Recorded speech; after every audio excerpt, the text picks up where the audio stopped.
Hi, my name is Lindsay Barkley. Presented to you today is a data overview for Addison Elementary's 5th grade ELA assessments. My school administration and BLT leadership team are the intended audience for this presentation, as they have most of the decision-making authority in my school. The purpose of this presentation is to review the last 4 years of testing achievement data at Addison compared to the district and state's data. Also, it is to identify strengths and weaknesses by gender, subgroup, and race. Using this presentation, the leadership team and administration can help set goals to help those struggling groups of students. Questions to consider while reviewing the data are: what is the attendance trend across Addison Elementary? What is the attendance trend broken down across gender, ethnicity, and subgroups? What groups excel in ELA and what groups struggle in ELA? How can we target the struggling groups of students to help them have higher achievements in ELA? Here you will see Cobb County School District student enrollment and the state of Georgia's school district student enrollment. Cobb County School District's enrollment has been steadily increasing over the last 4 years, as well as the state of Georgia. Cobb County School District is one of the largest school districts in the state of Georgia.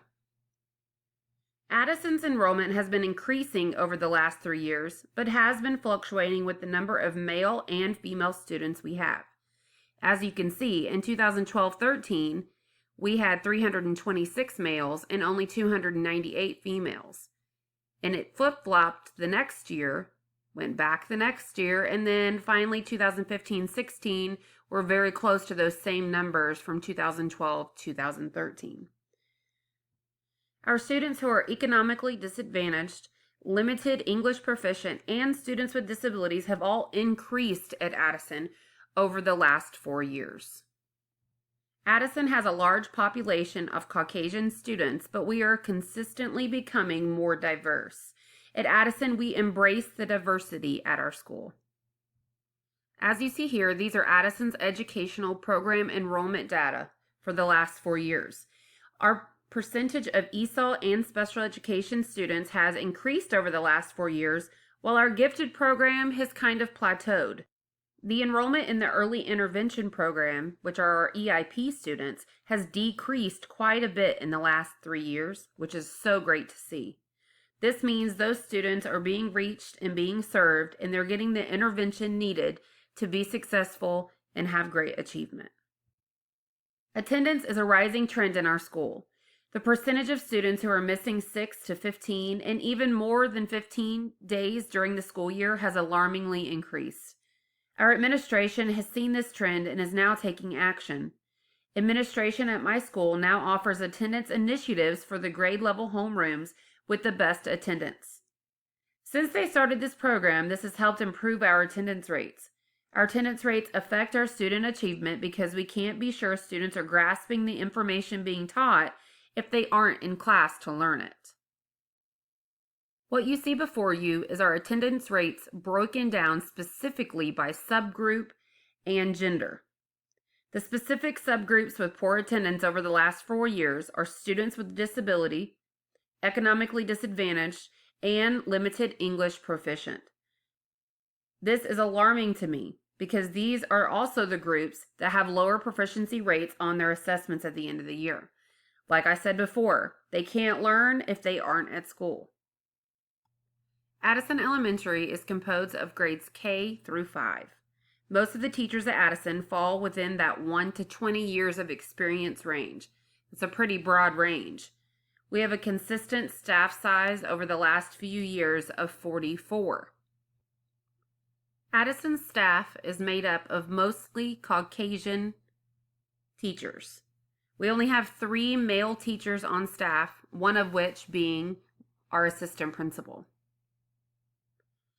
I will now dissect the data for the CRCT for the 2012 to 2013 and 2013 to 2014 school years.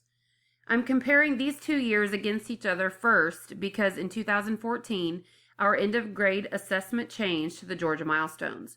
The milestones and the CRCT are different assessments, so it is difficult to compare their data together. Looking at the state of Georgia, The majority of the students scored in the level 2 proficiency range, which is meet standards. The level 1 does not meet, dropped in these 2 years, which is what you want to see. However, Cobb County schools had an increase in their level 1 percentages and a decrease in the exceeds level. Comparing Addison to the Cobb County School District and to the state of Georgia, we have significantly lower level 1 percentages. Our exceeds percentage from the 2013 to 2014 school year was much higher than the state and county as well. From these 2 school years, our level 1 percentages decreased, which is the most important, and our level 3 percentages also increased. One of the glaringly obvious differences between the CRCT and the milestone is the milestones have 4 levels instead of 3. The 4 levels of the Georgia milestone are beginning learner, developing learner, proficient learner, and distinguished learner. The state of Georgia had a decrease in their beginning learners level, but an increase in developing and proficient. Cobb County schools had almost the same dips as the state, which was very interesting. As a county and state, we really need to be working on moving those level 3 proficient learners to level 4 distinguished learners. Addison decreased with distinguished learners as well, so it looks like this is an issue across the state. Addison did, however, have quite a drop in the percentage of beginning learners, level 1, and an increase with developing and proficient learners, levels 2 and 3, respectively. I am interested in seeing the 2016 to 2017 school year to see the gains we have made, since I'm only comparing 2 years' worth of data. The first year we gave the milestones, we didn't officially get our scores back until November, after we tested. So there was almost no way to analyze this data and actually use it to drive our instruction. We are hoping at the beginning of this coming school year, we will have all of our results from the milestones from spring of 2016 so we can analyze the results and better serve our students. Breaking down Addison's data even further to the different subgroups. As you can see on the left, the male students at Addison seem to struggle compared to the female students. We have a lot more female students in the proficient and distinguished learner range, but the male students have a higher percentage in the developing and beginners learners range. On the right-hand side is a breakdown of the race and ethnicity proficiency levels. The African American group has improved a good bit during the last 2 years of this assessment, where the Hispanic student group is still struggling to get to that proficient level on a consistent basis. Our economically disadvantaged groups are dropping in the proficiency levels in these 2 years. We have more students scoring on level 1 and 2 than we do on 3 and 4. This is one of the subgroups mentioned before has a poor attendance rate. Here you see the proficiency levels broken down by students with or without a disability. At Addison, we have a large number of students with disability. We do everything we can to help them achieve. During these 2 years of testing data, the majority of our students with a disability scored on a level 1. This is also one of the subgroups that struggle with attendance.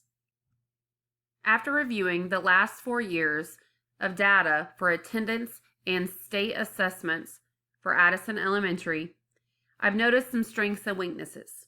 Some overall strengths that we have is our enrollment is pretty steady.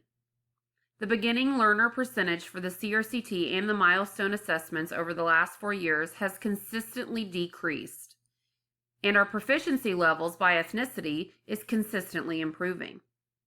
However, some weaknesses that I've noticed are that the attendance rates need to be improved with 3 subgroups: students with disabilities, limited English proficient, and economically disadvantaged. The distinguished learner percentage is fluctuating from year to year. We need to do something to increase that. More males are on the beginner level and less on the distinguished level. Economically disadvantaged and students with a disability have lower proficiency scores. We have to ask ourselves some questions.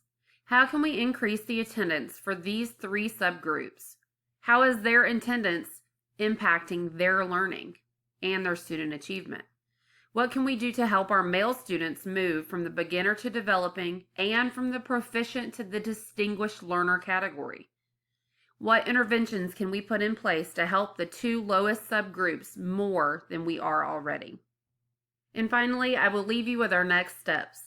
The next steps are to discuss the data and questions with administration and the BLT leadership team. We have to form an action plan to determine the steps needed to improve our school weaknesses. We have to formulate steps to monitor these students and to use the data that we collect more effectively to directly impact their student achievement. Thank you for listening to my presentation, and let me know if you have any further questions.